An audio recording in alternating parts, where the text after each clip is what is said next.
Hello students, आजचा lecture आहे soil science. त्यामध्ये आपण पुढचे पॉईंट बघणार आहोत. त्याआधी मी तुम्हाला एनलिस्ट करून सांगतो. पहिला म्हणजे factors of surface run of.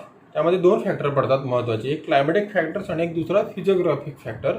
आणि पुढचा मेन पॉईंट आहे measures for soil and water conservation. त्यामध्ये तीन भाग आहेत, एक ॲग्रोमिकल, एक बायोलॉजिकल आणि एक इंजिनिअरिंग. तर आपण आजच्या भागात बघणार आहोत importance of agronomical measures. Okay, तर आपण स्टार्ट करू factors of surface run of पासून. तर पहिला फॅक्टर पडतो क्लायमॅटिक फॅक्टर्स. तर त्यामध्ये पण 4-5 पॉईंट आहेत. तर आपण पहिला पॉईंट बघू, रेनफॉल इंटेन्सिटी. तर त्यामध्ये बघा, if rainfall intensity is greater than the infiltration rate of soil then run off is fast.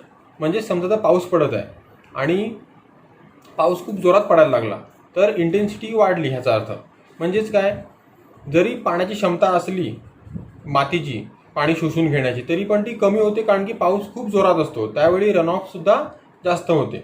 मग दुसरा पॉईंट होतो ड्युरेशन ऑफ रेनफॉल.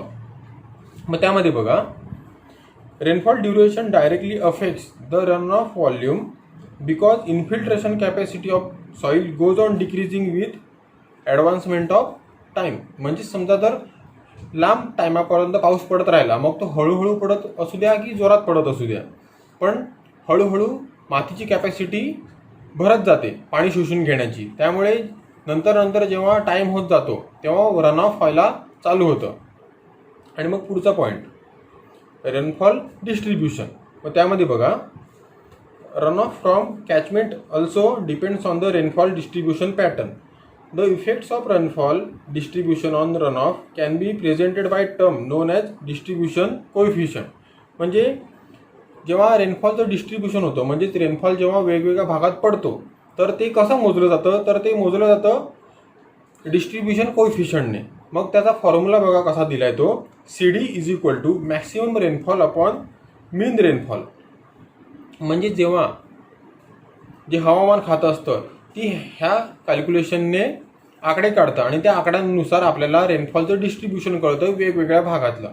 तर समजा हे आपण जर आकडे टाकले आणि जर क्वांटिटी मोठी आली उत्तर म्हणून, तर ह्याचा अर्थ असा झाला की रन ऑफ जास्त झालं. आणि जर आकडा कमी आला तर ह्याचाच अर्थ असा झाला की रन ऑफ कमी झालं. म्हणजेच greater the coefficient distribution higher will be run off and vice versa. त्यानंतर आपण बघू पुढचा पॉईंट, तेव्हा आहे डायरेक्शन ऑफ प्रिव्हेलिंग विंड. आता आपण बघितलं की विंड एक खूप महत्त्वाचा भाग पार पाडते रन ऑफमध्ये आणि सॉईल इरोजनमध्ये. ओके, तर आपण बघू पुढचा पॉईंट.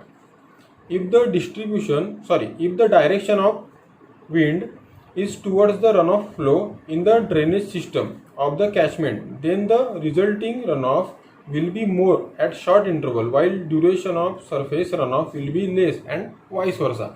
म्हणजेच समजा की पाऊस पडतोय आणि रन ऑफ चालू झालं आणि पाण्याचा वेग पण नॉर्मल आहे, वाहत आहे, आणि त्याच वेळी समजा त्याचसोबत वारासुद्धा वाहत असेल ज्या दिशेने पाणी वाहत आहे, म्हणजे रन ऑफ होत आहे, तर काय होईल, वारा त्याला मदत करेल पाण्याला वाहून जाण्यासाठी लवकर. त्यामुळे रन ऑफचं व्हॉल्यूम आणि रन ऑफची तीव्रता पाणी वाहून जाण्याची वाढेल. तसंच जर हवा दुसऱ्या बाजूने उलट दिशेने वाहिली तर रन ऑफची स्पीडसुद्धा कमी होईल. तसंच जर इतर ठिकाणी म्हणजे जर दुसऱ्या आजूबाजूच्या साईडने सुद्धा जर हवा वाहली त्यामुळे सुद्धा रन ऑफवरती फरक पडतो. त्यामुळेच डायरेक्शन ऑफ प्रिव्हेलिंग विंड हा एक महत्त्वाचा पॉईंट आहे रन ऑफमध्ये. त्यानंतर पुढचा बघू, other climatic factors. It includes temperature, wind velocity, relative humidity आणि ॲन्युअल रेनफॉल. टेम्परेचरचा फरक पडतो, कारण की जर रन ऑफ होत असलं किंवा पावसाच्या वेळीसुद्धा किंवा जेव्हा जमिनीवर पाणी पडतं त्यावेळी जर टेम्परेचर जास्त असलं तरी इव्हॅपोरेशन म्हणजेच बाष्पीभवन जास्त होतं, रन ऑफला थोडा अडथळा मिळतो. त्यानंतर विंड वेलॉसिटी म्हणजे वाऱ्याचा वेग, वाऱ्याची तीव्रता ही जर जास्त असली तर रेनफॉलच्या वेळी जेव्हा रन ऑफ होतं ते सुद्धा वाढू शकतं, त्याचा वेग वाढतो, हा सुद्धा फरक पडतो. त्यानंतर झालं रिलेटिव्ह ह्युमिडिटी म्हणजेच आर्द्रता, हवेमधला पाण्याचं प्रमाण, त्याने सुद्धा रन ऑफवरती, सॉईल इरोजनवरती प्रभाव पडतो. त्यानंतर पुढचा पॉईंट आहे ॲन्युअल रेनफॉल म्हणजे वार्षिक जे पाऊस पडतं एखाद्या ठिकाणी. म्हणजे समजा एखाद्या ठिकाणी पाऊस कमी पडला त्या वर्षी, ह्याचाच अर्थ तिकडे पाऊस कमी पडला म्हणजे रन ऑफ म्हणजे पाणी तर कमीच वाहून जाणार. आणि ज्या ठिकाणी जेव्हा पाणी खूप जोरात पडतो त्यावेळी साहजिकच त्या वर्षी तिकडे खूप पाणी वाहून पण जातं. त्यानंतर आपण पुढचा मेन मुद्दा बघू, फिजिओग्राफिक फॅक्टर्स. तर फिजिओग्राफिक फॅक्टर्समध्ये पण बरेच पॉईंट आहेत, ते आपण पहिले एनलिस्ट करू आणि मग पुढे एक्सप्लेन करू. तर पहिला होतो size of watershed, shape of watershed, त्यानंतर slope of watershed, watershed orientation, land use, soil moisture, soil type आणि टोपोग्राफिक कॅरेक्टरिस्टिक्स. तर आपण पहिला पॉईंट बघू, साईज ऑफ वॉटरशेड. वॉटरशेड पहिल्यांदा मी सांगतो की वॉटरशेड म्हणजे काय. वॉटरशेड म्हणजे एक एरिया जिकडे पाणी पसरतं पर्सिप्टेशनचं, मग ते पावसाच्या पाण्यात राहू देऊया की बर्फाच्या स्वरूपात. वॉटरशेड म्हणजे पाऊस पडल्यावर ते केवढ्या भागामध्ये पसरतं. ओके, तर आपण बघू साईज ऑफ वॉटरशेड.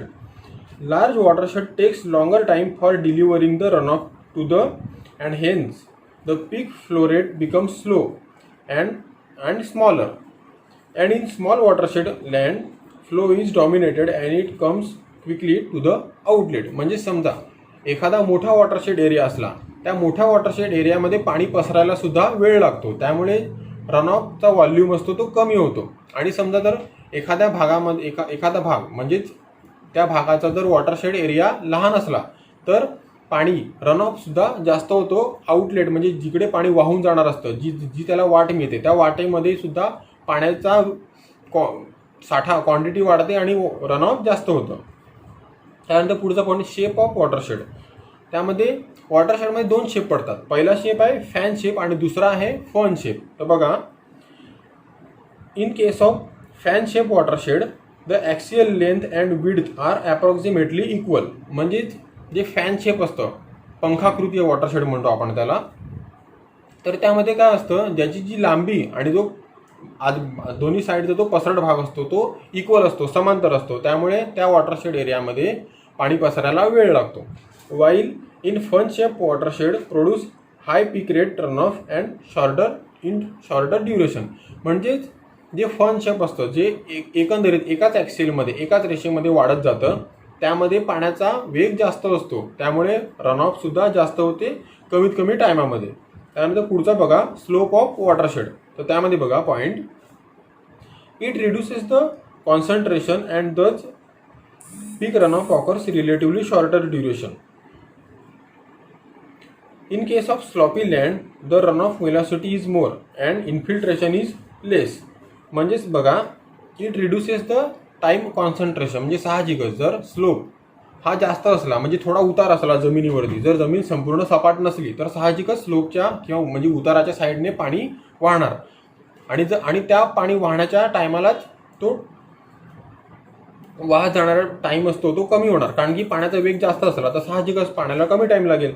त्यामुळेच तो इन्फिल्ट्रेशन रेटसुद्धा असतो तिकडचा जो जमिनीचा तो कमी होतो, कारण की जी स्लोपवरती माती असते तिला टाईमच मिळत नाही पाणी शोषून घेण्यासाठी, कारण की जेव्हा पाणी त्या जमिनीवर पडतं तर लगेच वाहून जातं ग्रॅव्हिटीमुळे. म्हणजेच आपण स्लोप मागे पाणी बघितला तोच ह्यामध्ये इन्क्लूड केलेला आहे. त्यानंतर पुढचा पॉईंट बघू आपण, वॉटरशेड ओरिएंटेशन. तर आपण बघूया, the factors affect the evaporation and transpiration losses by affecting the amount of heat receive from sun. म्हणजेच बघा, ह्या एरियामध्ये म्हणजे जो वॉटरशेडचा एरिया आहे, ओरिएंटेशन म्हणजे त्याचा भाग, समजा तिकडे उष्णता जास्त असली किंवा प्रखर ऊन असलं तर साहजिकच तिकडे बाष्पीभवन जास्त होणार, ट्रान्सपिरेशन जास्त होणार, त्यामुळे रन ऑफसुद्धा कमी होणार. तसंच इन नॉर्थ ऑर साऊथ म्हणजेच उत्तरेला, उत्तर म्हणजे उत्तर आपला ध्रुव किंवा दक्षिण ध्रुव, नॉर्थ ऑर साऊथ ओरिएंटेशन म्हणजे त्या साईडला of watershed affect the melting time of slow and accordingly the run of. म्हणजे त्या साईडला बर्फ पडतं हे तुम्हाला पण माहिती आहे, आणि बर्फ साठून राहतं वरच्या भागाला आणि खालच्या भागाला, आणि ज्यावेळी टेम्परेचर वाढतं तेव्हा मेल्टिंग होते, म्हणजे पाणी तयार होतं, पाण्यामध्ये रूपांतर होतं बर्फाचं, त्यावेळीसुद्धा रन ऑफ वाढतं. ओके. त्यानंतर लँड यूज म्हणजे वापर जमिनीचा त्या भागातल्या. Okay. Under the forest area the infiltration rate is very high, so run off is very slow or low. म्हणजे समजा एखाद्या जमिनीवरती भरपूर आच्छादन असलं जंगलाचं किंवा झाडाझुडपांचं, ग्रीनरीचं, तर काय होणार, जे मुळं असतात झाडाची ती जमीन धरून ठेवतात, आणि साहजिकच त्यामुळे काय होतं, जेव्हा पाऊस पडतो तेव्हा इन्फिल्ट्रेशन रेटसुद्धा वाढतं जमिनीचं. कारण की जेव्हा झाडं असतात ती मुळं त्यांची जमिनीला धरून ठेवतात, त्यावेळी त्यांची जमिनीची कॅपॅसिटीसुद्धा वाढते पाणी शोषून घेण्याची. त्यामुळे पाणी शोषूनसुद्धा जास्त घेतं आणि जे झाडांचा जो अडथळा निर्माण होतो त्यामुळे रनऑफसुद्धा स्लो होतं आणि थांबवलं जातं. While barren land have less infiltration rate compare to the forest cover area. Barren land म्हणजे उजाड जमीन, ओसाड जमीन, जिकडे काही उगलेलं नसतं. तशा जमिनीवरती जेव्हा पाणी येतं किंवा पाऊस पडतो तेव्हा तिकडून पाणी लवकर वाहून जातं. तिकडे त्या एरियामध्ये पाणी धरून ठेवण्याची क्षमतासुद्धा कमी होते आणि इन्फिल्ट्रेशन रेटसुद्धा कमी होतं आणि त्यामुळे रनऑफची क्वांटिटी वाढते, इंटेन्सिटी वाढते. त्यानंतर पुढचा पॉईंट बघू, सॉईल मॉइश्चर म्हणजे जे सॉईलमध्ये पाणी असतं ते. त्यामध्ये बघा, if rain occurs where soil is having more moisture then water absorption is low and run off is greater. म्हणजे समजा जिकडे पाऊस पडला किंवा जिकडे पाणी आलं, समजा त्या तिकडच्या जमिनीमध्ये पाणी आधीच असलं म्हणजे पाण्याची क्वांटिटी असली त्यामध्ये, तर त्यामुळे काय होणार की इन्फिल्ट्रेशन कमी होणार. कारण की त्या जमिनीमध्ये आधीच पाणी आहे, त्यामुळे रन ऑफ वाढणार, जास्त असणार त्यामध्ये रन ऑफ. आणि त्यामध्येच if rain occurs after a long dry spell the soil becomes dry and absorb large amount of water and run of may be not occurs. म्हणजे समजा एखादी ड्राय लँड म्हणजे जर सुकी जमीन असली किंवा खूप टायमानंतर पाऊस पडला तिकडे, तर त्यावेळी काय होतं, ती जमीन खूप मोठ्या प्रमाणावरती पाणी शोषून घेतं, इन्फिल्ट्रेशन रेट खूप जास्त असतो. त्यामुळे केव्हा केव्हा काय होतं, भरपूर पाऊस पडला तरी पाणी वाहून जात नाही, कारण की मातीमध्येच पाण्याची क्वांटिटी खूप कमी असते. त्यानंतर सॉईल टाईप, तर त्यामध्ये बघा, सॉईल टाईप म्हणजे मातीचा प्रकार. Light soil, example sandy soil, consists of coarser particles and large pore space, had rapid absorption of water. म्हणजे जी सँडी सॉईल असते तिचे जे पार्टिकल असतात ते मोठे असतात, पण तिच्या दोन पार्टिकलमध्ये जागासुद्धा भरपूर असते, ते कोर्स असतात, लार्ज असतं त्यांचा पोर एरिया. त्यामुळे काय होतं, पाणी खूप लवकर इन्फिल्ट्रेट होतं, शोषून घेतलं जातं मातीमध्ये आणि पाणी खूप जास्त वाहून जात नाही. आणि तसंच while clay soil have finer particles and pore size is small causing less absorption of water. जी क्ले सॉईल असते, आपण चिकट माती म्हणू किंवा जे एकदम चिखलसारखी माती, तिच्यामध्ये काय असतं, तिचे पोर जे लहान असतात म्हणून जे इन्फिल्ट्रेशन रेट असतो पाणी शोषून घेण्याचा जमिनीच्या आतमध्ये तो कमी होतो. तसंच ही माती लवकर विरघळते पाण्यामध्ये, त्यामुळे ही माती वाहूनसुद्धा लवकर जाते. म्हणजे या मातीचा इरोजनसुद्धा लवकर होतो आणि हिचा ॲब्सॉर्प्शन रेट लो राहतो. त्यामुळे आपण नंतर पुढचा पॉईंट बघूया महत्त्वाचा, measures for soil and water conservation. त्यामध्ये importance of agronomical measures. Okay, तर मेजर्समध्ये आपण बघूया. ॲग्रोमिकल मेजर्समध्ये agronomical measures are more economical. These measures are long lasting and effective. Agronomical measures असतात, ॲग्रोमिकल म्हणजे शेतीशी आधारित, ते जास्त इकॉनॉमिकल असतात, म्हणजे त्यांना जास्त खर्च येत नाही बाकीच्यांपेक्षा, जसं की बायोलॉजिकल किंवा इंजिनिअरिंग. आणि हे लॉंग लास्टिंग म्हणजेच हे भरपूर लांब काळापर्यंत राहतात आणि इफेक्टिव्ह असतात, म्हणजे प्रभावी असतात. It is a practice of growing vegetation on mild slopy lands to cover for control erosion. म्हणजे जे स्लोपी माइल्ड म्हणजे एकदम खूप थोड्याफार अंतरावर, थोड्याफार क्वांटिटीमध्ये स्लोप असेल त्या ठिकाणी आपण ग्रीनरी किंवा ग्रीनरी म्हणजेच आपण झाडांचा पट्टा निर्माण करतो. त्यामुळे काय होतं, तिकडची इरोजन थांबवली जाते. Vegetation dissipates the erosive power of erosion agent of example water and wind. म्हणजे जे इरोजिव्ह फॅक्टर असतात, जे इरोजन करतात मातीचं, ते फॅक्टरला आपण अडथळा निर्माण करतो, जसे की पाणी आणि वारा. पुढचा point, it also enhances the infiltration rate of soil and reducing the runoff volume and velocity of flowing water. म्हणजे समजा जर आपण आच्छादन तयार केलं झाडांचं, त्यामुळे काय होणार, जे पाणी वाहून जाणार असतं किंवा जो पाणी जोरात पडतं पावसाचं, ते लवकर वाहून जात नाही, त्याला अडथळा निर्माण होतो. त्यामुळे अडथळा निर्माण झाला की पाण्याला जास्त टाईम मिळतो इन्फिल्ट्रेट होण्यासाठी.